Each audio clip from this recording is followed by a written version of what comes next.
मेरा धाम। शुद्धात्म है मेरा नाम, मात्र जानना मेरा काम। मुक्तिपुरी है मेरा धाम, मिलता जहाँ पूर्ण विश्राम। शुद्धात्म है मेरा नाम, मात्र जानना मेरा काम। मुक्तिपुरी है मेरा धाम, मिलता जहाँ पूर्ण विश्राम।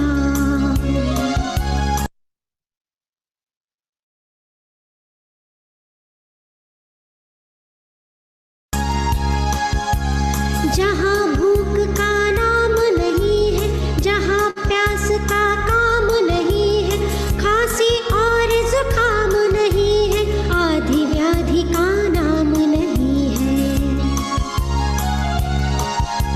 सत शिव सुंदर मेरा धाम, शुद्धात्म है मेरा नाम, मात्र जानना मेरा काम।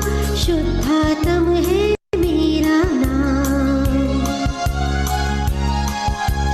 स्वयं पर भेद विज्ञान करेंगे, निज आत्म का ध्यान करेंगे, राग द्वेष का त्याग करेंगे, चिदानंद रस पान करेंगे। सब सुखदाता मेरा धाम, शुद्धात्म है मेरा नाम, मात्र जानना मेरा काम। मुक्तिपुरी है मेरा धाम, मिलता जहाँ पूर्ण विश्राम। जय जिनेंद्र।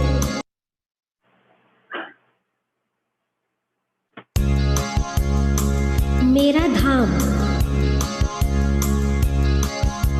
शुद्धात्म है मेरा नाम, मात्र जानना मेरा काम। मुक्तिपुरी है मेरा धाम, मिलता जहाँ पूर्ण विश्राम। शुद्धात्म है मेरा नाम, मात्र जानना मेरा काम। मुक्तिपुरी है मेरा धाम, मिलता जहाँ पूर्ण विश्राम। जहाँ भूख का नाम नहीं है, जहाँ प्यास का काम नहीं है, खांसी और जुकाम नहीं है, आदि व्याधि का नाम नहीं है।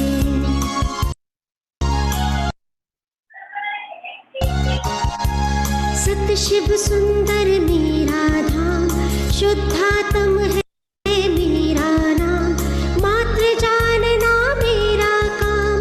शुद्धात्म है मेरा नाम। स्वयं पर भेद विज्ञान करेंगे, निज आत्म का ध्यान करेंगे, राग द्वेष का त्याग करेंगे, चिदानंद रस पान करेंगे। सब सुखदाता मेरा धाम, शुद्धात्म है मेरा नाम, मात्र जानना मेरा काम। मुक्तिपुरी है मेरा धाम, मिलता जहाँ पूर्ण विश्राम। जय जिनेंद्र।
हेलो विनी जी, आवाज आ रही है मेरी? हेलो।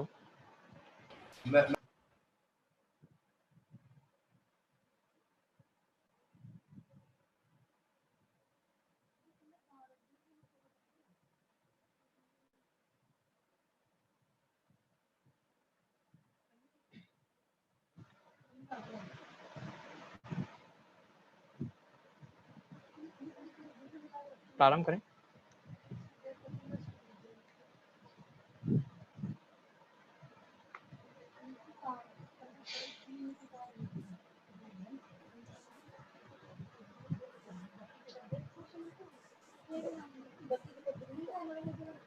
आवाज नहीं आ रही है।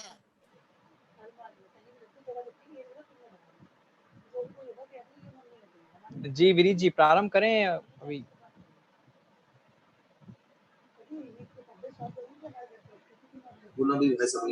अभी भाई साहब जुड़े नहीं है जी तो ठीक है।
भाई साहब आने वाले हैं, आप शुरू करें सीएम जी।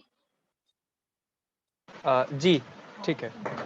आप सभी का बहुत बहुत स्वागत है इस कार्यक्रम में जिसका नाम है जैन दर्शन के जैन दर्शन के आधार पर विशिष्ट व्याख्यानों की एक श्रृंखला। इसके माध्यम से काफी दिनों से हम प्रोफेसर डॉक्टर वीर सागर जी भाई साहब दिल्ली के माध्यम से काफी विषयों का लाभ ले रहे थे। बीच में समयसार गोष्ठी के आगमन के कारण इन व्याख्यानों को वहीं रोक दिया गया था, लेकिन अब फिर से समय आदरणीय डॉक्टर वीर सागर जी भाई साहब के निर्देशन में ही और उन्हीं के सानिध्य के साथ ये कार्यक्रम फिर से चालू होने वाला है, शुरू होने वाला है, जिसका आज पहला ही दिन है। आज का विषय है जैन सम्राट खारवेल। इनके बारे में मैं बता दूं, ये बहुत बड़े सम्राट और जैन समाज के बहुत संरक्षक माने गए हैं। आज के दिन प्रोफेसर डॉक्टर वीर सागर जी भाई साहब हमें जैन सम्राट खारवेल के बारे में बहुत ही अनोखी बातें बताने वाले हैं, इसलिए आप सभी ध्यान से सुनिएगा। आगामी कार्यक्रमों की सूचना भी हम आपको जल्द से जल्द देते रहेंगे और आप इसी तरह हमसे जुड़े रहिए। आज की एक विशेष बात है, आज का दिन बहुत ही ज्यादा विशेष है क्योंकि आज हमारे सिरमौर आदरणीय डॉक्टर वीर सागर जी भाई साहब का जन्म दिवस है, इसलिए आप सभी के द्वारा मैं उनको बहुत बहुत बधाई ज्ञापित करता हूं और भाई साहब से निवेदन करता हूं, भाई साहब आज का व्याख्यान प्रारंभ करें।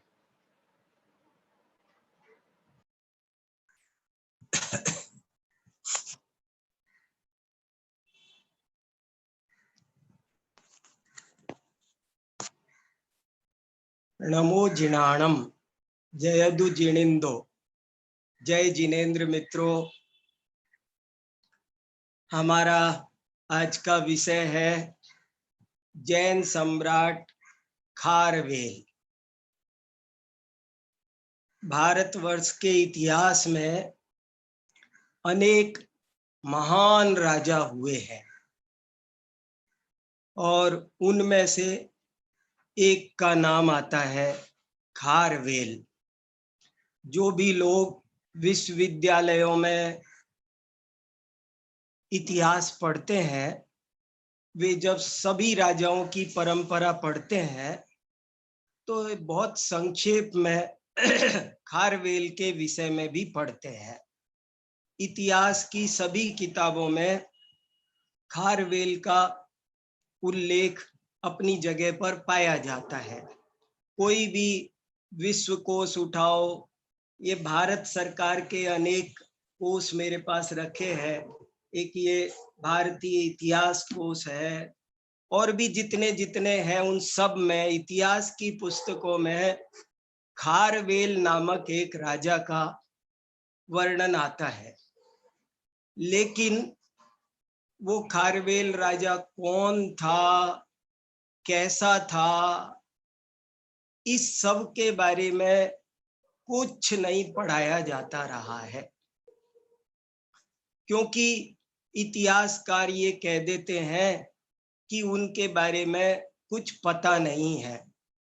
अशोक के बारे में बहुत पढ़ाएंगे कि हमको पता है, चंद्रगुप्त के बारे में, इन पर बड़े बड़े सीरियल भी बने हैं, फिल्में बनी हैं।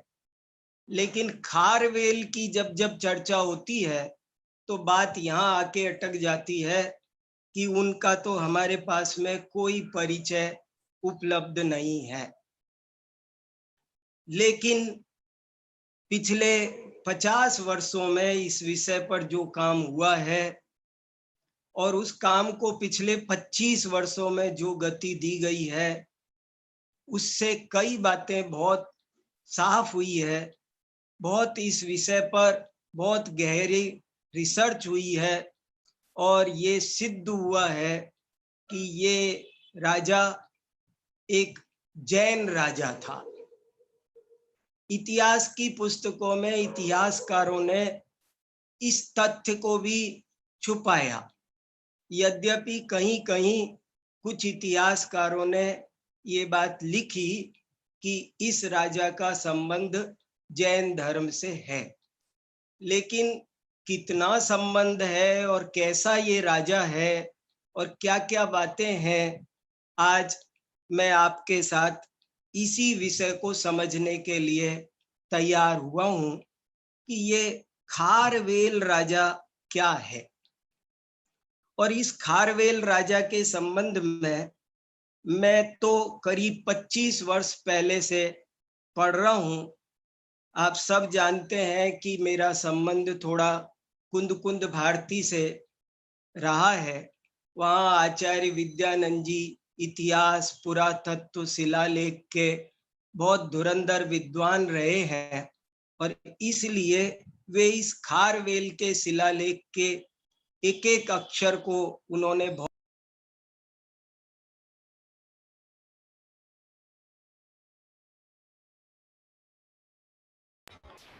आप म्यूट हो गए, अनम्यूट करिए भाई साहब। भाई साहब आप म्यूट हो गए हैं, अनम्यूट करें अपने आप को।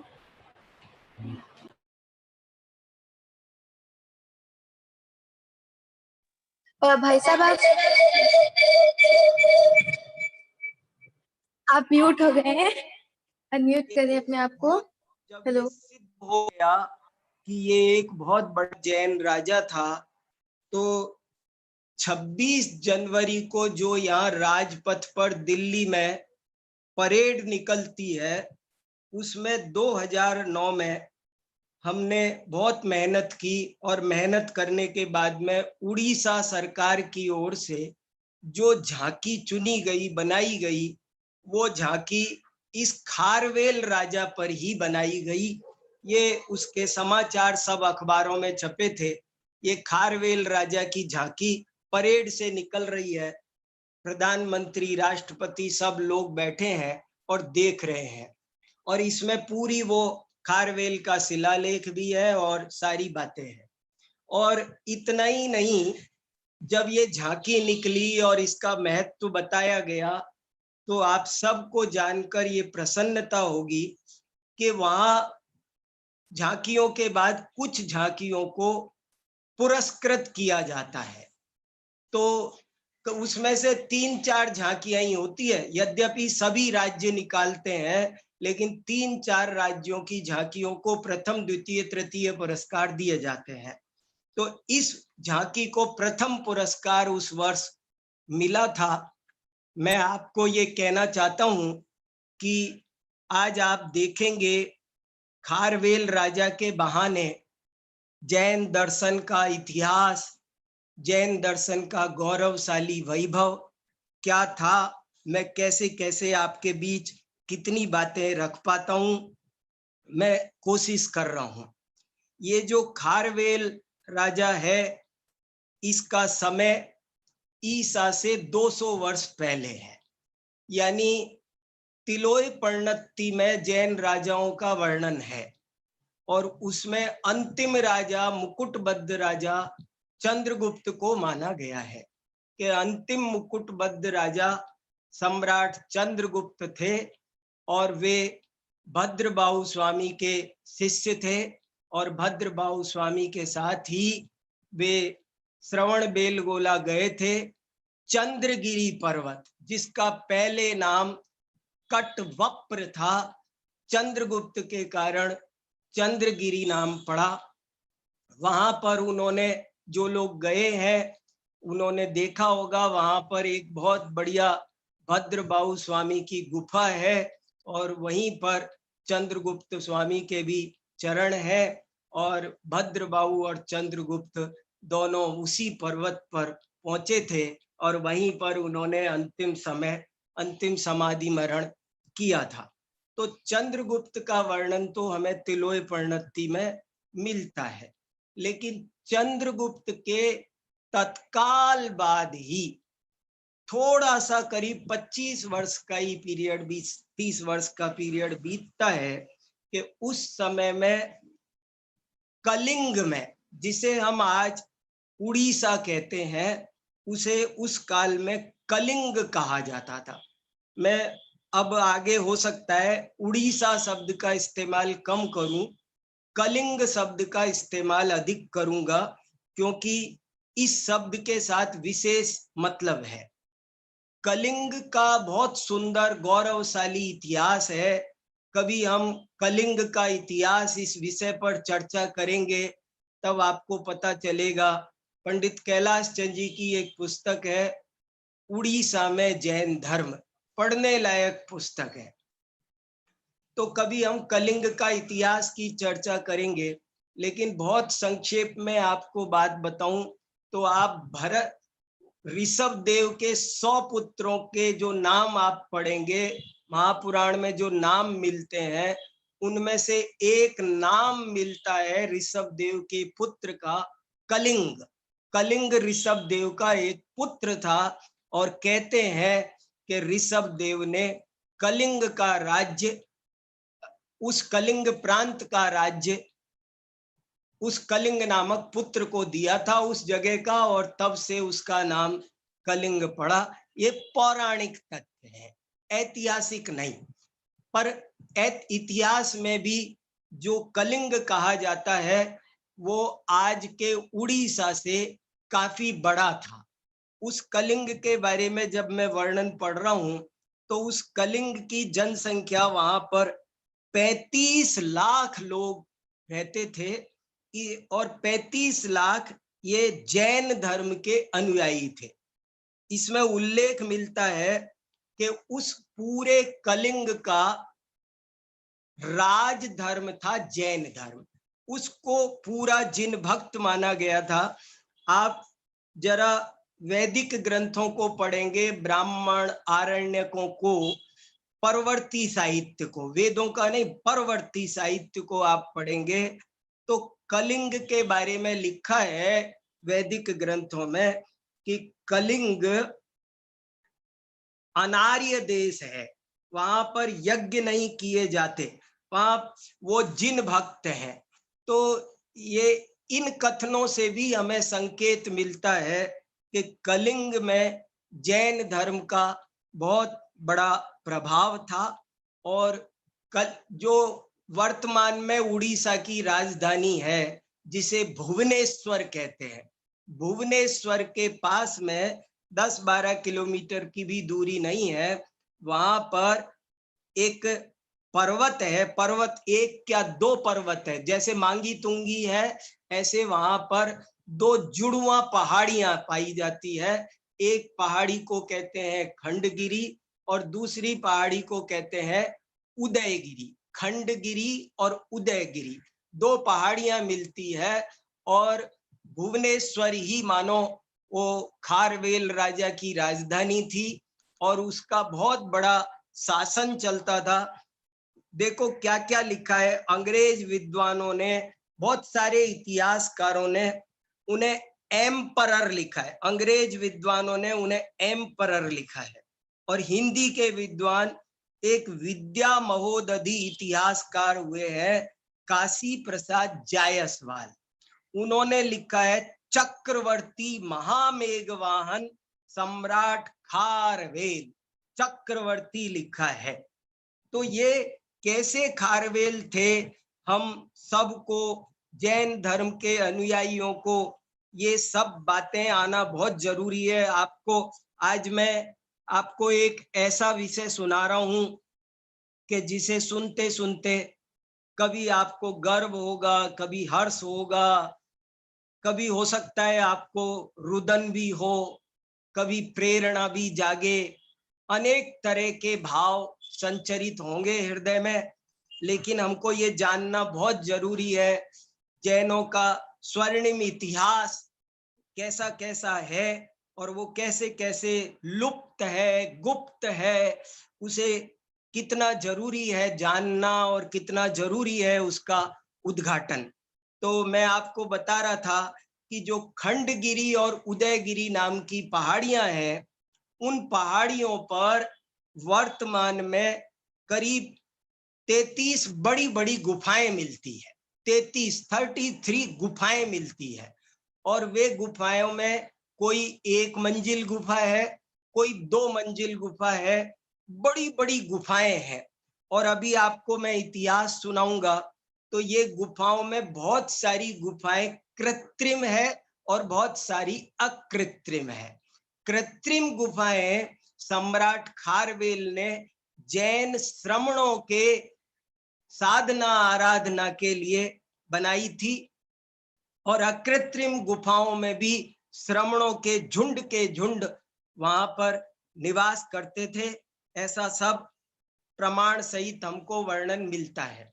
और वो जो गुफाएं हैं, उन गुफाओं में से एक मुख्य गुफा का नाम है हाथी गुफा। गुम्फा कहते हैं उसे, आजकल उड़ीसा लैंग्वेज का पुट आया तो गुम्फा कहते हैं, हाथी गुफा। और ऐसी और भी वहां गुफा है। एक गुफा का नाम है सिंह गुफा, एक गुफा का नाम है सर्प गुफा। उनके आकार प्रकार के कारण ये उनके नाम पड़े हैं।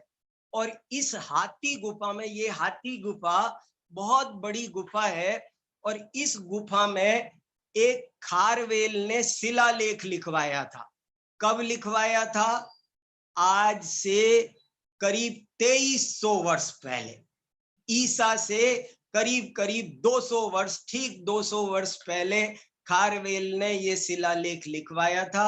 और ये हाथी गुफा में कितनी बड़ी शिलालेख होगी और कैसा शिलालेख होगा, आप थोड़ा कुछ अनुमान करने की कोशिश कीजिए।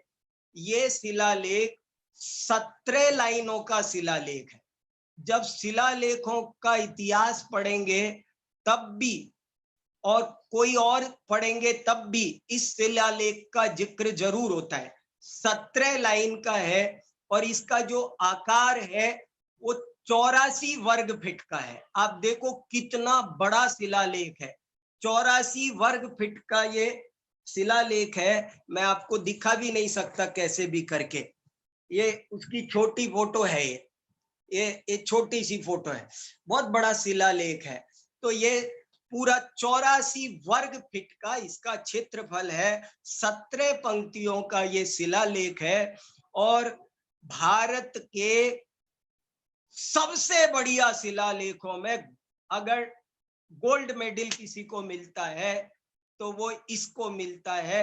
ये सबसे सम्राट अशोक के शिलालेख संख्या में बहुत अधिक है, पर छोटे छोटे हैं और बहुत महत्वपूर्ण वे भी हैं, लेकिन उनके साथ एक जो विशाल और बहुत स्पष्ट कोई शिलालेख मिलता है, भारत के इतिहास की गौरव गाथा का बयान करने वाला ये शिलालेख बहुत बड़ा है, बहुत स्पष्ट है, और अभी भी जो लोग इसको नहीं देख पाए हैं उन्हें इसे जरूर देखना चाहिए। कब काल के गाल में चला जाएगा, क्योंकि इसका क्षरण प्रारंभ हो गया है और ऐसे ही उपेक्षित पड़ा हुआ है। जैन समाज की कोई तीर्थ क्षेत्र कमेटी आदि किसी संस्था का भी इसकी ओर ध्यान नहीं है। ये बहुत ही खेद का विषय है। सरकार भी अपने स्तर पर जैसा संरक्षण करती है वैसा करती है। वो पर्यटन स्थल बना हुआ है, प्रेमी प्रेमिका भी वहां घूमने जाते हैं। नाना प्रकार की उसकी अब दुर्दशाएं होती चली जा रही है। जैन समाज को इसकी स्टडी करनी चाहिए और इसके संरक्षण पर ध्यान देना चाहिए। जैन विद्वानों को तो खासकर इस विषय को बहुत महत्वपूर्ण समझकर पढ़ना और जानना चाहिए। मेरे पास ढेर सारी सामग्री इस विषय पर है, मैं उसी में से थोड़ी थोड़ी आपको सुनाता हूँ। अब जरा इन खारवेल के बारे में, और ये खारवेल के बारे में अगर हम जानना चाहें कि ये खारवेल कौन थे, इनके माता पिता कौन थे, क्या क्या जानकारियां, तो हमें कुछ जानकारी उन खारवेल के बारे में, क्योंकि ये एक जैन राजा था और बाद में जो इतिहास लेखन का कार्य जब से चला है तब से जैसे साहित्य में जैन लेखकों की उपेक्षा हुई है, ऐसे ही सब जगह सब क्षेत्र में ऐसा काम हुआ है। तो यहाँ भी उपेक्षा का शिकार ये हुआ है, लेकिन ये एक बहुत उपेक्षणीय नहीं, बहुत ही उल्लेखनीय ये उस खारवेल राजा के बारे में वो कैसा था, हमको जो कुछ पता चलता है वो इस शिलालेख का यही हमारे पास में।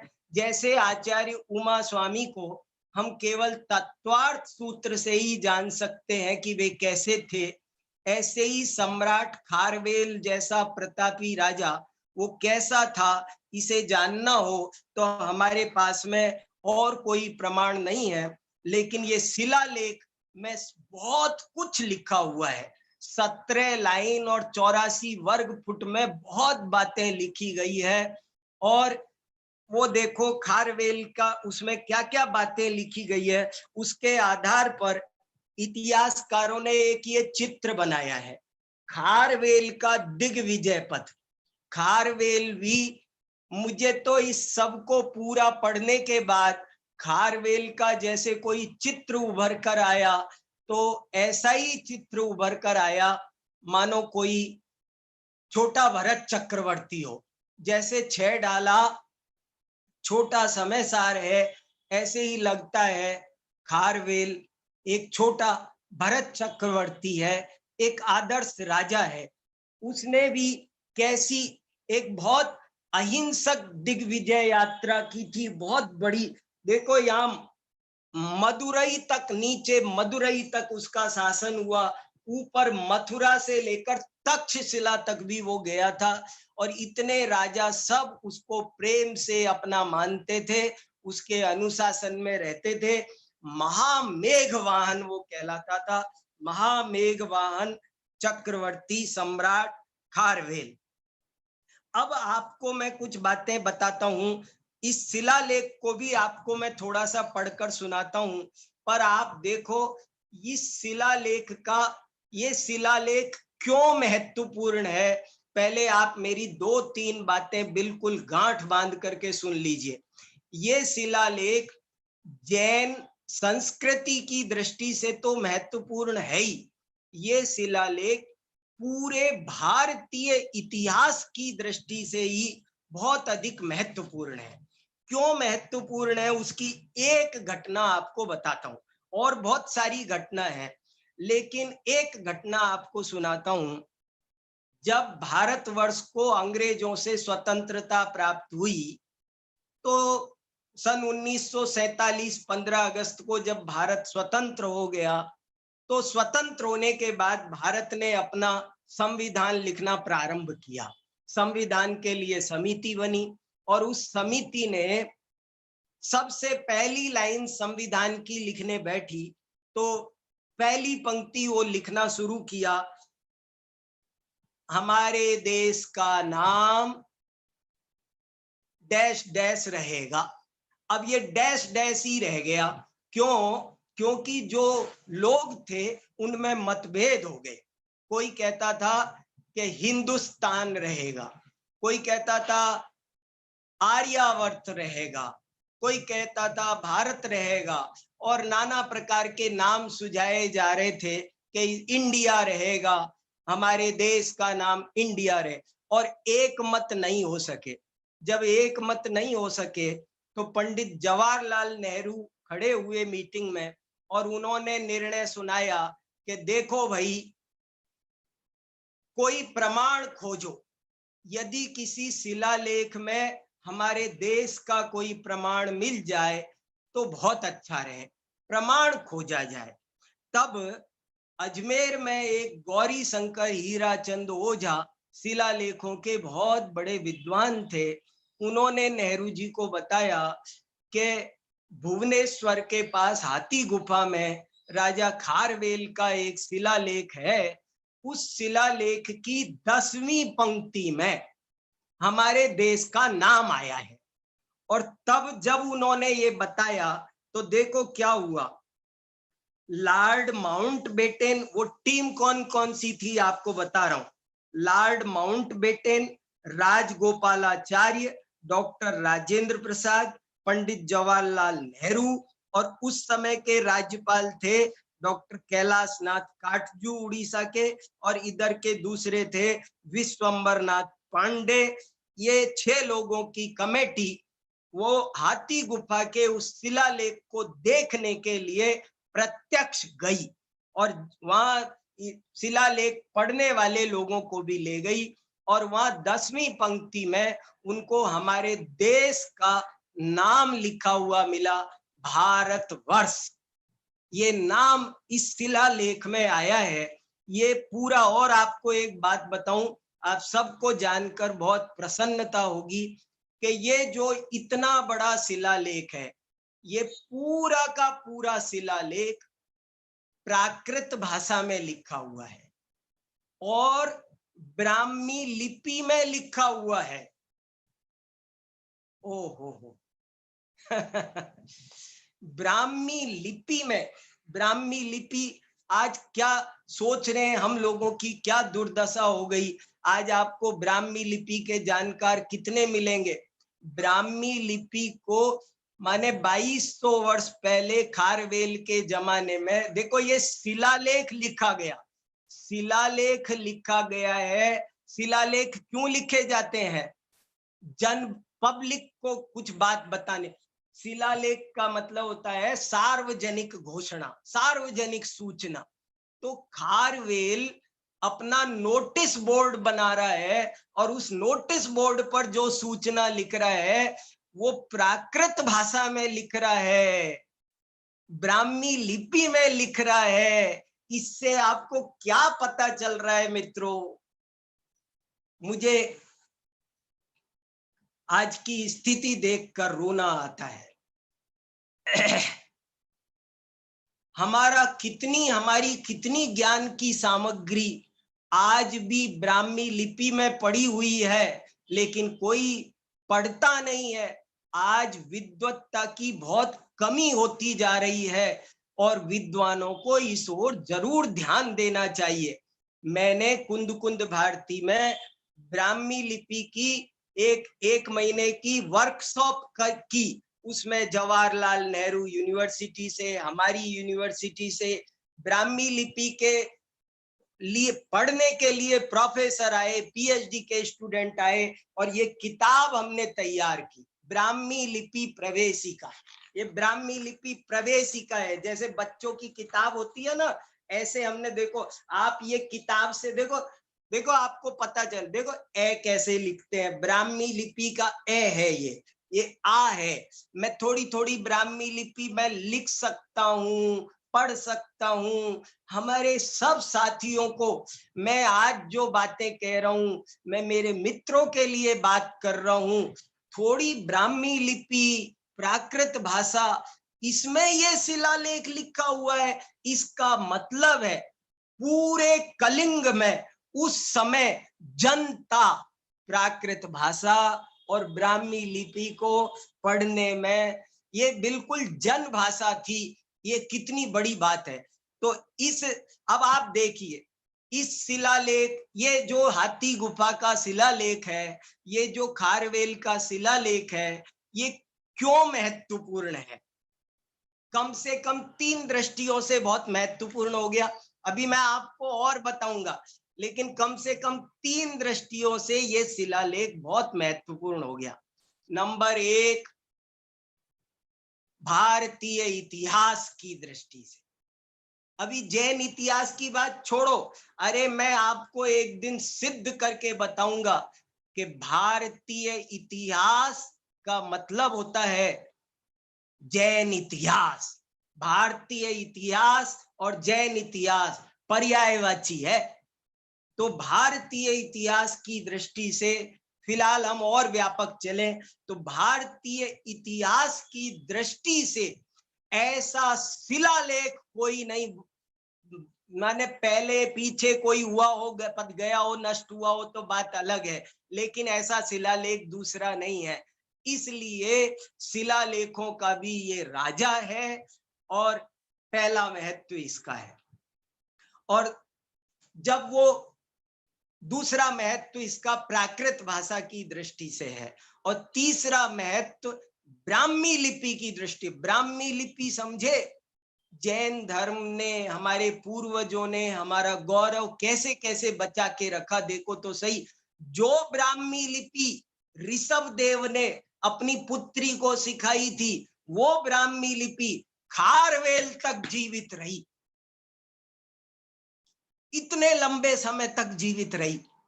और अब 2000 साल में ही सब कुछ हम खा गए, तहस नहस कर दिया हमने। कहाँ जा रहे हैं हम, क्या कर रहे हैं?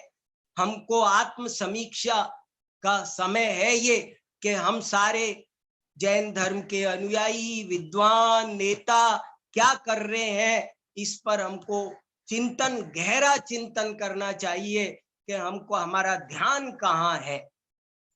तो भारतीय इतिहास की दृष्टि से, प्राकृत भाषा की दृष्टि से और शिलालेख की दृष्टि से, ब्राह्मी लिपि की दृष्टि से ये शिलालेख बहुत महत्वपूर्ण है। और इस शिलालेख पर मेरे पास बहुत सारे इतिहासकारों के अंग्रेजी में, हिंदी में लेख हैं। एक कितने कितने विद्वानों के विचार हैं। ये कैलाशनाथ काटजू उड़ीसा के राज्यपाल थे उस समय, जब नेहरू जी वगैरह की टीम में थे। तो इन्होंने ये शिलालेख को देख करके कहा कि ये पुण्य और पवित्रता का अद्भुत संगम है और उड़ीसा के सारे इतिहास का सजीव चित्रण है। और क्या लिखा, देखो आपको बताता हूं। और एक गजब की, ये बहुत स्पष्ट है, पूरी घटनाओं को काल क्रमानुसार दर्शाने वाला एक अद्भुत शिलालेख है। भारतीय इतिहासविदों के लिए ये अत्यंत महत्वपूर्ण है। और फिर क्या लिखा कि मैं चाहता हूं कि आज तक जो कुछ हुआ सो हुआ, लेकिन अब स्वातंत्रोत्तर भारत में इसका संरक्षण जरूर होना चाहिए, क्योंकि भारत की कीर्ति को विश्व के कोने कोने में व्याप्त करने के लिए ये शिलालेख बहुत महत्वपूर्ण भूमिका निभा सकता है। ये शिलालेख अभी आप जब सुनेंगे, अभी तो मैं भूमिका की कुछ बातें आपको सुना रहा हूं, पर जब आप शिलालेख, मैं आपको सुनाऊंगा पूरा, जब आप शिलालेख सुनेंगे और शिलालेख को हम पढ़ेंगे, मैं प्राकृत भाषा का शिलालेख है, वो प्राकृत में भी है हमारे पास, ब्राह्मी लिपि में भी है, उसके अनुवाद रूपांतरण अंग्रेजी में, हिंदी में कई सारे रूपांतरण भी है, तो वो भी आपको कुछ सुनाऊंगा। लेकिन और एक दो स्टेटमेंट विद्वानों के देख लेते हैं जरा सा क्या क्या कह रहे हैं। काशी प्रसाद जायसवाल बहुत बड़े इतिहासकार लिख रहे हैं कि इस शिलालेख को पढ़कर के ऐसा लगता है कि ये जो खारवेल राजा था चंद्रगुप्त मौर्य से किसी भी बात में कम नहीं था, बल्कि लगता है कि किसी किसी बात में उनसे बढ़कर था। लेकिन दुख है कि हमारे इतिहासकारों को का इधर ध्यान नहीं है। फिर देखो आगे और बहुत सारी बातें उन्होंने लिखा, और उन्होंने इसकी स्टडी करके एक बहुत सुंदर लेख लिखा है। मेरा मन कर रहा है बहुत जोर से ये पूरा लेख पढ़ के सुना दूं आपको, इतना सुंदर लेख है, पर समय लग जाएगा, पर इतना बढ़िया लेख है। ये लेख जैन धर्म की गौरव गाथा को स्वर्णाक्षरों में लिख रहा है, मैं इसमें से ही पढ़ रहा हूं, और इससे ज्ञात होता है, देखो क्या लिख रहे हैं, इस शिलालेख को पढ़कर ज्ञात होता है कि कलिंग का राज धर्म था जैन धर्म, कलिंग का राज धर्म था जैन धर्म। और एक बात इससे पता चलती है, कलिंग का प्रतीक सुनो, कलिंग की ध्वजा, कलिंग का राजकीय चिन्ह क्या था आपको पता? कलिंग के राजकीय ध्वज को, राजकीय चिन्ह को, राजकीय प्रतीक को कलिंग जिन कहा जाता था।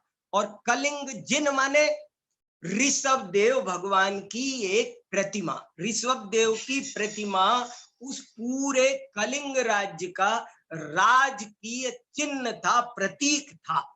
और एक और गजब की बात आप सुनो कि खारवेल के बारे में जब इसमें वर्णन आता है तो ये आ रहा है कि कलिंग पर आक्रमण हुआ था, और कलिंग पर मगध के राजाओं ने आक्रमण किया था। कब? खारवेल के होने से पहले। खारवेल के होने से पहले नंद वंश के राजा जो मगध में पाटलिपुत्र में राज्य करते थे, वो उन्होंने जो चंद्रगुप्त मौर्य जिनके नंद वंश को समूल करके आया था, उस नंद वंश में माने चंद्रगुप्त से पहले एक घटना हो चुकी थी। नंद वंश के किसी राजा ने खारवेल पर कलिंग पर आक्रमण किया था, और आक्रमण करके वहां से वो कलिंग जिनकी विशाल प्रतिमा थी और भव्य प्रतिमा थी, उसका भी अपहरण करके अपने मगध में ले आया था। ये सब बातें इस शिलालेख में लिखी है। और जब वो ले आया तो खारवेल का इतिहास देखो आप। खारवेल को 16 वर्ष की अवस्था में, जब खारवेल का जन्म हुआ और 16 वर्ष का वो हुआ, तो 16 वर्ष का वो कैसा था वो भी इसमें थोड़ा चित्रण किसी ने किया है। तो वो खारवेल जैसा प्रतापी 16 वर्ष का बालक, दैदीप्यमान सूर्य जैसा, ऐसा संकेत आया है। और उसने जब अपना इतिहास जाना पूर्वजों का, तो उसे पता चला कि हमारा राजधर्म जैन था और कलिंग जिन हमारा प्रतीक था, और उसे मगध के राजा हमसे लड़ करके, हमको हरा करके, हमारे पूर्वजों को हरा करके ले गए हैं। तो खारवेल ने कहा कि अब मैं चैन से नहीं बैठूंगा। और खारवेल जब युवराज रहा, तो युवराज रहा, वो 9 वर्ष तक युवराज रहा।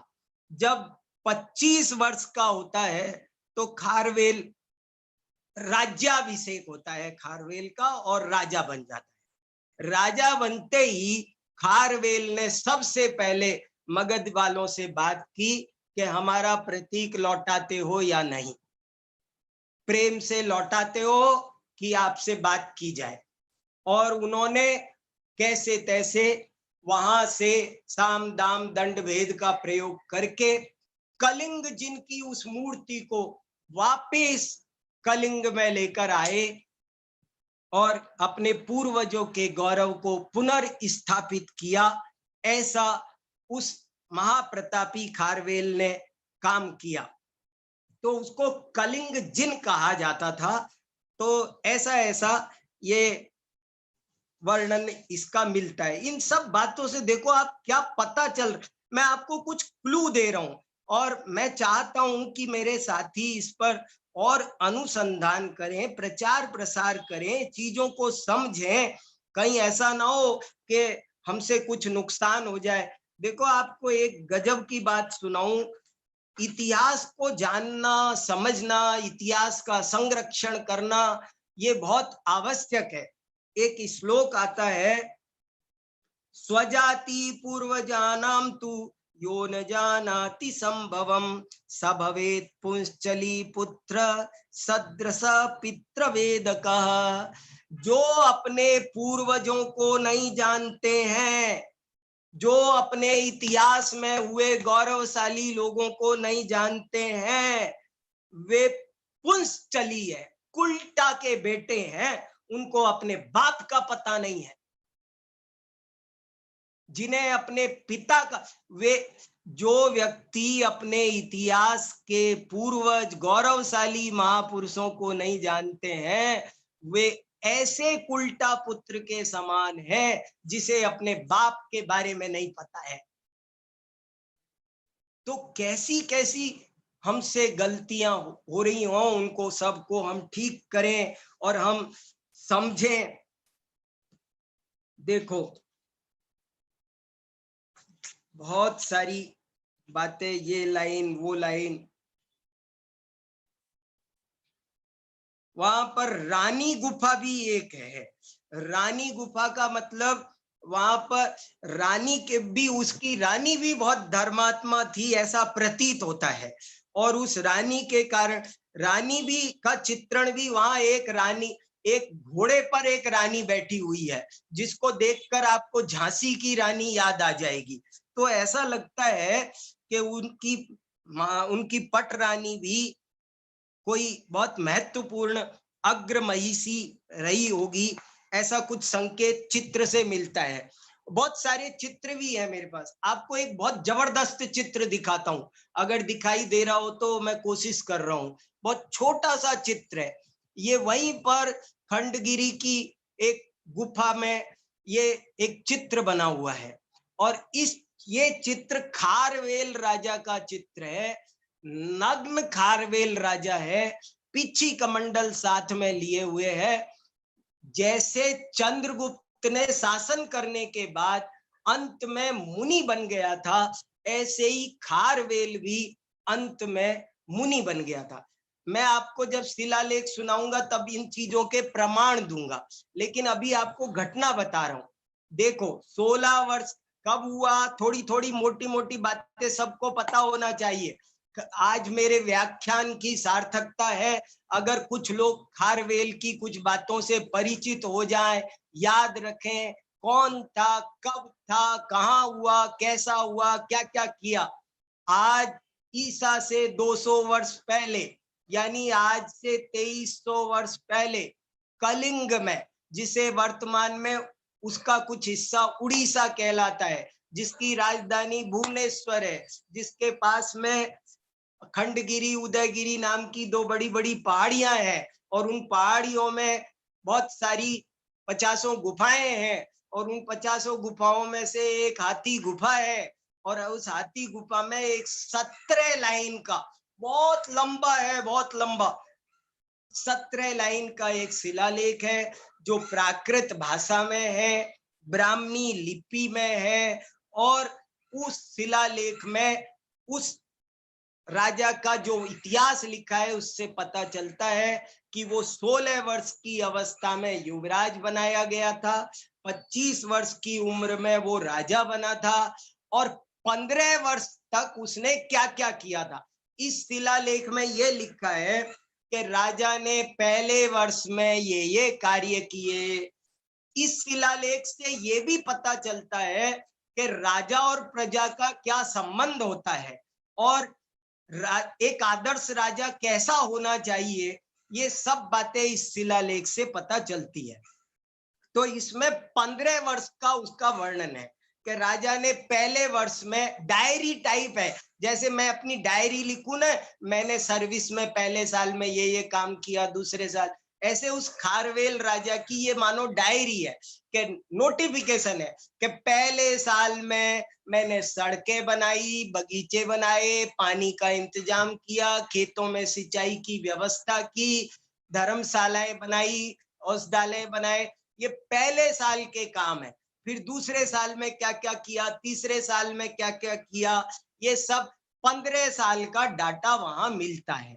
यानी कि जब करीब करीब खारवेल की उम्र 40 वर्ष हो जाती है, 25 वर्ष का वो राजा बना, 40 वर्ष तक का डाटा हमको उस शिलालेख से मिलता है। इसके तुरंत बाद वहां क्या हुआ उसका भी वर्णन है कि राजा ने एक बहुत बड़ा राजसूय यज्ञ किया। वहां लिखा है राजसूय, एक ऐसा लगता है, और वो बहुत बड़ा है, बहुत बड़ा। उसका जो चित्रण है, जैसे मैं कभी पढ़ता था कि पंडित टोडरमल जी के जमाने में जयपुर में एक इंद्रध्वज विधान हुआ था, उसमें बड़े बड़े लोग दूर दूर तक, मुल्तान तक से आए थे।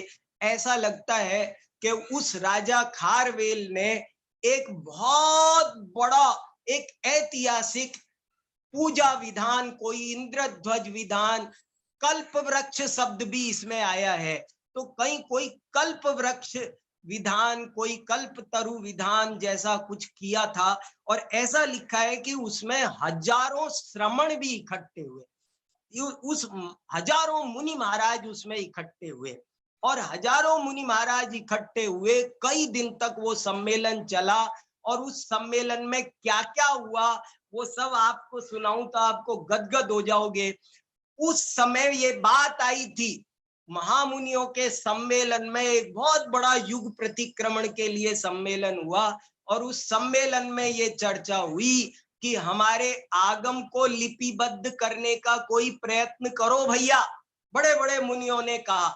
आप समझ रहे हैं, हम लोग क्या समझते हैं, सठखंडागम का लेखन से आगम लिखना प्रारंभ हुआ, लेकिन सठखंडागम के लिखने से लगभग 150 पौने 200 साल पहले मुनियों के संघ में ये चर्चा चल पड़ी थी कि यदि हमने आगम को लिपिबद्ध नहीं किया तो हमारा बहुत नुकसान हो जाएगा, इसलिए आगम लिपिबद्ध होना चाहिए।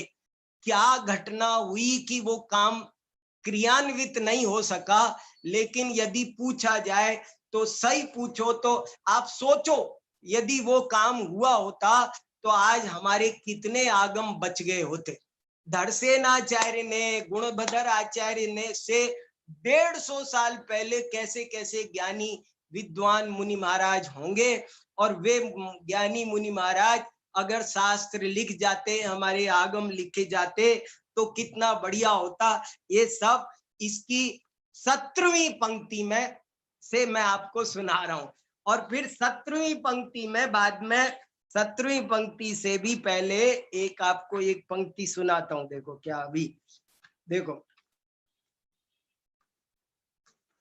13वें साल में भी क्या क्या किया, तो आपको उसका जरा ओरिजिनल बाद में सुनाता हूं आपको। ओरिजिनल के एक बहुत बड़ी राजसूय पूजा की गई, और इसमें उपासक खारवेल ने क्या क्या काम किए, और वो खारवेल का विशेषण देखो, स्वपर भेद विज्ञानी खारवेल। क्या जीव देह सरिखा परीक्षिता खारवेलेण, जिसने स्वपर भेद विज्ञान किया है, ऐसे खारवेल ने एक विशाल विधान पूजा का, और तपस्वी या ज्ञानी यति ऋषि, इनका एक बहुत बड़ा सम्मेलन बुलाया है। और रानी का नाम भी लिखा है वहां पर, उसकी रानी का नाम है सिंधुला, खारवेल की पत्नी का नाम है, पट्ट महारानी का नाम है सिंधुला। और उसमें उस जमाने में 35 लाख स्वर्ण मुद्राएं खर्च हुई। देखो कब आज से 2300 साल पहले। ये पूरा शिलालेख मित्रों, मैं भी पूरा अभी नहीं पढ़ा समझा, कितनी पंक्ति शब्द समझ में नहीं आ रहे हैं मेरे, लेकिन ये पूरा स्टडी करने लायक है। उन शब्दों पर क्या क्या, एक एक शब्द पर समझो तो बहुत सारी बातें, कितने ही तो शब्द टूट गए हैं, मिट गए हैं, पढ़ने में नहीं आ रहे हैं। प्लास्टर ऑफ पेरिस से उनकी प्रतिलिपि लेकर के विद्वानों ने वहां महीनों महीनों इतिहासकारों ने मेहनत करके ये लिख लिया, तो बच गया। और इसलिए मैं पढ़ रहा हूं, इसलिए आपको सुना रहा हूं, नहीं तो सब हम देखते रह जाते, सब मेरे जैसे आप जैसे होते ना, तो हम सब रह जाते खाली खुक्कल। हमको ये वैभव मिल, करोड़ों और वो रुपया मिल जाए, लेकिन ये गौरवशाली इतिहास कभी नहीं मिलेगा। हम कैसे देश के हम मूल निवासी हैं और क्या हमारा महत्व है। देखो क्या खर्च हुआ, और देखो क्या लिखा, और कहा द्वादशांग को 4 अनुयोगों में वर्गीकृत करके लिपिबद्ध करने की योजना बनाई गई। ऐसी ऐसी बातें इस शिलालेख में बहुत सारी बातें लिखी है। और देखो, आपको एक शब्द सुनो, देखो शुरुआत तो सुन लो, कल कोई सुन पाए ना सुन पाए। आप खारवेल के हाथी गुफा शिलालेख की मैं शुरुआत सुनाता हूं आपको, शुरुआत सुनो आप।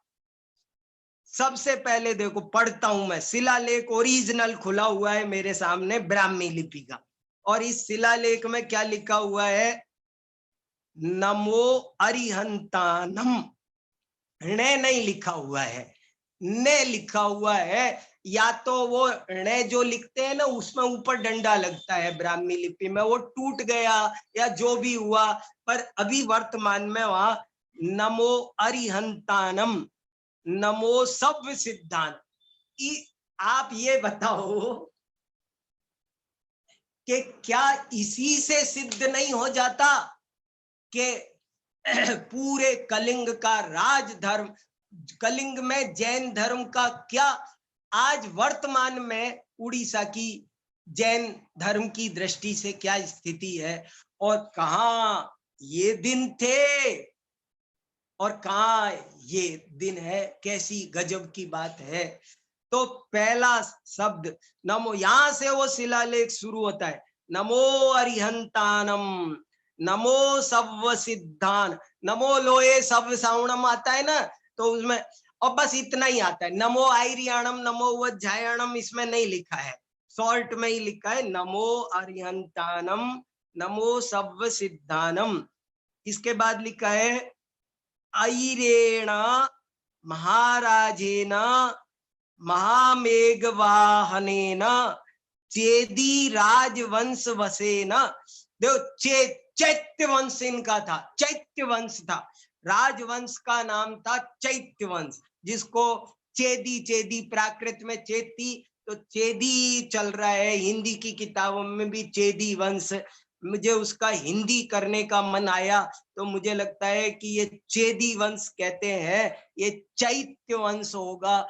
जैन दर्शन में कभी मूर्ति कला चैत्य की चर्चा अपन करेंगे। चैत्य का बड़ा भारी महत्व है। चैत्य माने जिन प्रतिमा, और जिन प्रतिमा ये संसार के किसी धर्म में नहीं पाई जाए, ये प्रतिमा मूर्ति जैन दर्शन की मौलिक विशेषता है।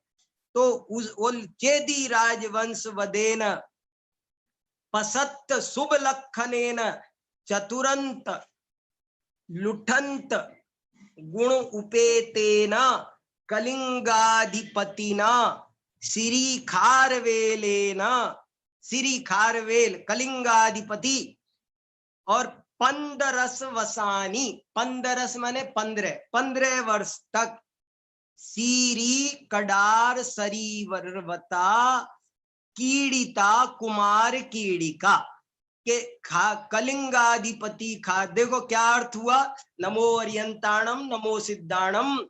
आर्य महाराज महामेघवाहन जो चैत्य राजवंश के वर्धन थे, उन्होंने जो प्रशस्त शुभ लक्षण वाले थे, जो शुभ शरीर वाले थे, ऐसे कलिंगाधिपति खारवेल ने 15 वसानी, 15 वर्ष तक अपने बचपन में कुमार क्रीड़ा की।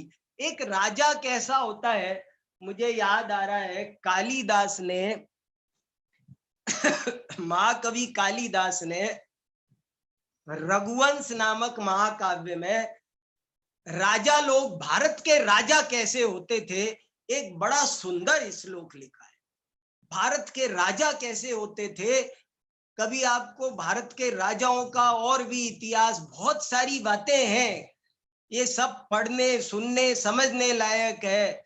अन्य देशों के राजाओं में भारत के राजाओं में बड़ा अंतर है। यहाँ के राजा राजा नहीं होते हैं, यहाँ के राजा राजर्षि होते हैं, जल में कमल की तरह रहते हैं। तो देखो रघुवंश महाकाव्य में लिखा कि राजा कैसे होते थे भारत के। शैशवेभ्यस्त विद्यानां यौवने विषयैषिणां वार्धक्ये मुनिवृत्तीनां योगेनान्तेन तनुत्यजाम्। राजा कैसे होते थे भारत के जो बचपन में तो विद्याभ्यास करते थे, बचपन में गुरुओं के आश्रम में चले जाते थे और बिल्कुल आम आदमी बनकर विद्याभ्यास करते थे। यौवने विषयैषिणां, और युवावस्था उनकी विषयों में, और शैशवेभ्यस्त विद्यानां यौवने विषयैषिणां वार्धक्ये मुनिवृत्तीनां, और जैसे ही उम्र हुई तो वे सब के सब गृह त्याग करके, परंपरा ही थी सारे के सारे, केवल राम ही नहीं, उनके पिता दशरथ भी, रघु भी, अज भी, दिलीप भी, सब पूरे के पूरे सब राजा ऐसे ही किया करते थे। वार्धक्ये मुनिवृत्तीनां योगेनान्तेन तनुत्यजाम्, और अंत में सब योग पूर्वक संलेखना पूर्वक समाधि मरण करते थे। ये भारत की गौरवशाली राजवंश परंपरा है। क्या श्लोक कालिदास ने लिखा, कभी कालिदास का जैन धर्म से संबंध सुनाऊंगा आपको, कितना सुंदर श्लोक है। शैशवेभ्यस्त विद्यानां यौवने विषयैषिणां वार्धक्ये मुनिवृत्तीनां योगेनान्तेन तनुत्यजाम्। तो क्या लिखा कि वो खारवेल ने 15 वर्ष तक तो क्या की, खूब खेला। अरे बच्चे खेलते नहीं, खेलना भी बहुत जरूरी है।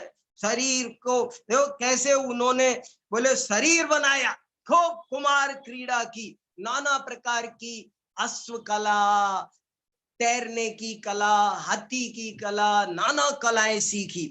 ततो इसके बाद लेख रूप, देखो क्या क्या पढ़ा, गणना, गणना माने गणित, व्यवहार, व्यवहार शास्त्र भी एक शास्त्र होता है।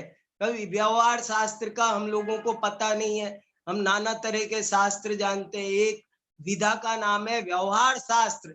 आज यूनिवर्सिटीज में भी इसका कोई डिपार्टमेंट नहीं चलता, ये हमारे भारत की प्राचीन विद्या है, जिसके बारे में सोमदेव आचार्य ने लिखा है, लोक व्यवहारज्ञो ही सर्वज्ञ है, अन्य सर्वोपि अवज्ञायते एव। जिसको व्यवहार शास्त्र आता है वही सर्वज्ञ है, बाकी सब तो उपेक्षा करने लायक है। लोक व्यवहारज्ञो ही सर्वज्ञ, अन्य सर्वोपि अवज्ञायते एव। तो बोले खारवेल ने क्या पढ़ा, लेख रूप गणना व्यवहार विधि, विधि विधि माने कानून व्यवस्था, विधि विशारदेन, विधि विशारदेन सव विद्यावदातेन नववसानी यौवरजम पसादितम। 9 वर्ष तक इसके बाद में उसने युवराज पद की शोभा बढ़ाई। देखो युवराज 9 वर्ष तक, देखो एक चीज क्रम से बढ़नी चाहिए, सब चीज। देखो कोई एकदम से मुनि बने वो ज्यादा उचित मार्ग नहीं है, राजमार्ग नहीं है। क्रम क्रम से प्रतिमा धारण करके आगे बढ़ो, क्षुल्लक बनो, एलक बनो, तब क्रम क्रम से बनोगे तो अच्छे मुनि बन सकते हैं। क्रम क्रम से कोई काम करो, एकदम से कूदते हैं तो बढ़िया नहीं होगा। क्रम क्रम से तो डायरेक्ट राजा ने पहले 9 वर्ष तक प्रशिक्षण लिया युवराज पद पर रहकर राजा से। तो 9 वर्ष तक युवराज पद का प्रशिक्षण लिया। संपूर्ण चतुर्विंशति वर्षों, जब 24 वर्ष का हो गया, संपूर्ण पूरे 24 वर्ष पूरे हो गए, तदानी वदमान, तदानीम नहीं लिखा, तदानी वदमान शेषयो वेनाभि विजयो ततीये कलिंग राजवंश पुरुष युगे महाराजाभिषेचनम पापुनोति। जब 24, ये एक लाइन पढ़ी है, अब मैंने ऐसी 17 लाइन है, सोचो आप कितनी बड़ी लाइन होगी। मैंने आज आपको पहली लाइन पढ़ी है, बस ये पहली लाइन है। और ये पहली लाइन में लिखा है कि मैंने 15 साल तक कुमार क्रीड़ा की, बाद में 9 वर्ष तक युवराज की ट्रेनिंग ली, और जब मैं 24 वर्ष का पूर्ण हो गया तो मैंने कलिंग के राज्य सिंहासन पर मेरा, उसका महाराज का, मेरा नहीं, वो महाराज का अभिषेक, राज्याभिषेकम पापुनोति, राज्याभिषेक होता है। और फिर क्या क्या काम किए, कैसे वो महाराज खारवेल थे। बहुत ही गौरवशाली इतिहास, जैन धर्म, दर्शन, संस्कृति, कला, इतिहास, लिपि, भाषा, कितनी चीजों का ये उद्घाटन करता है। ये बहुत जरूरी है, अनिवार्य है। सभी जैन विद्यालयों में इसे कोर्स में लगाकर इसको पढ़ाना चाहिए बच्चों को, जैन विद्वानों को। आज बहुत सारे विद्यार्थी जो सुन रहे हैं वो सब ध्यान दें, इन चीजों को जानना बहुत जरूरी है। युवावस्था में जो आपके पास तेज है और इन चीजों को समझेंगे और दुनिया को समझाएंगे तो जैन दर्शन की महती प्रभावना होगी। आज का समय हुआ, इसलिए आज की चर्चा को अभी यहीं पूरा करते हैं, और बाकी शेष चर्चा इसमें बहुत सारी बची है। अभी हमें शिलालेख सुनना है, इसलिए हम कल इसके बारे में पढ़ेंगे। अब जब हमने 25 वर्ष से, एक बात बता रहे हैं लोग कि जब 25 वर्ष से तो मैं कुंद भारती से विद्यानंद महाराज के साथ जुटा हुआ हूँ, और इसका बहुत जगह हमने प्रचार प्रसार किया है, बहुत जगह कोर्स में लगाया है। ये सब जगह जैन विश्व भारती में जितने भी प्राकृत विभाग, जैन विद्या के विभाग, यूजी, ये कोर्स में सब जगह लगा हुआ है। तो अब ये इतना तो महत्व इसको दे दिया गया, अब इससे हमें कुछ और भी शिक्षाएं और प्रेरणाएं ग्रहण करनी है। तो ठीक है, फिर बाकी की चर्चा हम कल करेंगे। तब तक के लिए जय जी। बहुत बहुत आभार व्यक्त करता हूं आदरणीय प्रोफेसर डॉक्टर वी सागर जी भाई साहब दिल्ली के द्वारा। आप सभी ने बहुत सुंदर विषय पर अभी व्याख्यान सुना। आगामी सूचना मैं आपको दूं उससे पूर्व कुछ विशेष बात एक कहना चाहूंगा। आदरणीय भाई साहब इतिहास के बहुत बड़े विशेषज्ञ विद्वान हैं। यदि भारतीय नेताओं में यदि मोदी जी का बहुत बड़ा महत्व है तो जैन दर्शन के विद्वानों में आदरणीय डॉक्टर वी सागर जी का बहुत बड़ा महत्व है। हम आपका बहुत बहुत आभार व्यक्त करते हैं। एवं आज आदरणीय भाई साहब का जन्मदिन है। आदरणीय भाई साहब की ओर से हम लोगों को एक भेंट प्राप्त हुई है, और उस भेंट को घर घर पहुंचाने का काम सर्वोदय अहिंसा ट्रस्ट कर रही है। भाई साहब के शताधिक लेख हमें आज प्राप्त हैं। जैन अर्थशास्त्र, जैन योग शास्त्र करके बहुत ही सुंदर आलेख भाई साहब के हमें प्राप्त हैं। उन लेखों का प्रकाशन सर्वोदय अहिंसा ट्रस्ट जयपुर के माध्यम से किया जा रहा है, और बहुत जल्द उनका संकलन करके आप सभी के हाथ में आदरणीय डॉक्टर वी सागर जी भाई साहब के आलेख आपको प्राप्त होंगे। एवं आगामी कार्यक्रम की सूचना आपको दूं, आज ठीक शाम को 7 बजे 7 से 7:40 तक जम्बूद्वीप की कक्षा, बहुत सुंदर कक्षा इसी चैनल पर आपको सुनने को मिलेगी। एवं कल ठीक 4 बजे से भाई साहब का व्याख्यान पुनः प्रारंभ होगा एक नए विषय को लेकर। एवं कल एक बहुत विशेष कार्यक्रम है रात्रि 8 बजे, मध्यकालीन जैन साहित्य और छैडाला। इस विषय के ऊपर आदरणीय डॉक्टर वी सागर जी भाई साहब के निर्देशन एवं विशेषज्ञ विद्वान पद पर आसीन होते हुए दूरदर्शन के एंकर पंडित अंकुर जी शास्त्री भोपाल एवं पंडित गणतंत्र जी शास्त्री आगरा के माध्यम से एक बहुत सुंदर परिचर्चा का आयोजन होने वाला है। रात्रि ठीक 8 बजे आप सभी अवश्य जुड़िएगा। एवं अंत में मैं आदरणीय अजित जी भाई साहब जो हमारे बीच में अलवर से जुड़े हुए हैं, मैं आपको आमंत्रित करता हूं, आप आएं एवं संक्षेप में अपनी बात रखें। आदरणीय भाई साहब जय जिनेंद्र, और द्वारा आपके द्वारा जो ये हम सबको गौरवान्वित करने वाली श्रृंखला प्रारंभ की गई है, बहुत खुशी की बात है। और आज जो आपने विषय लिया है सम्राट खारवेल का, निश्चित रूप से ये हमारे अंदर में जोश भरने का कार्य करता है। ये ऐतिहासिक जो बातें आप हमें बता रहे हैं, हम एक निवेदन आपसे और करना चाहेंगे इस व्याख्यान श्रृंखला में, कि जो भी आपने इस व्याख्यान श्रृंखला में जो भी विषय चुने हुए हैं, उसके आगे 2 विषय आप मेरे निवेदन स्वरूप आप अवश्य जोड़ें यदि संभव हो तो। पहला है टोडरमल जी ने जो जिनवाणी लिखवा करके जिनवाणी मंगवाने का कार्य या उसको उसकी कॉपियां करवा करके और अन्य जगह भेजने का जो वास्तव में बहुत दुर्लभ कार्य टोडरमल जी के समय, उस समय जब ऐसी व्यवस्थाएं भी नहीं हुआ करती थी, जो उत्कृष्ट कार्य किया गया, उसके विषय में आप एक व्याख्यान हमें दें। दूसरा व्याख्यान में मैं ये चाहूँगा कि पंडित टोडरमल जी के सानिध्य में एक इंद्रध्वज मंडल विधान हुआ था जयपुर में। उसकी एक इंद्रध्वज विधान पत्रिका ब्रह्मचारी रायमल जी के द्वारा लिखी गई है। उस निवेदन है उसका आप अनुवाद भी करें, चूंकि आप राजस्थानी मारवाड़ी अच्छी तरह से जानते हैं, ढूंढारी अच्छी तरह से जानते हैं, उसका अनुवाद भी आप करें और उसको व्याख्यान का विषय भी इस अवसर पर बनाएं। निश्चित रूप से वो हमारे लिए बहुत लाभप्रद रहेगी। मैंने तो उसका अध्ययन किया है, पढ़ा है, मगर मैं ये चाहूँगा कि जो साथी इस व्याख्यान श्रृंखला से जुड़ रहे हैं वो इसका लाभ अवश्य लें, ऐसा आपसे निवेदन है। आज आपका जन्म दिवस है, आपके लिए बहुत बहुत बधाई और शुभकामनाएं। धन्यवाद। Thank you. बहुत बहुत आभार आदरणीय अजित जी भाई साहब का।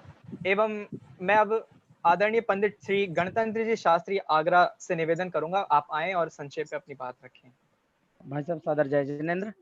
जय जिनेंद्र। ये आज आपका जन्मदिन है, इसलिए आपको बहुत बहुत बधाई और शुभकामनाएं।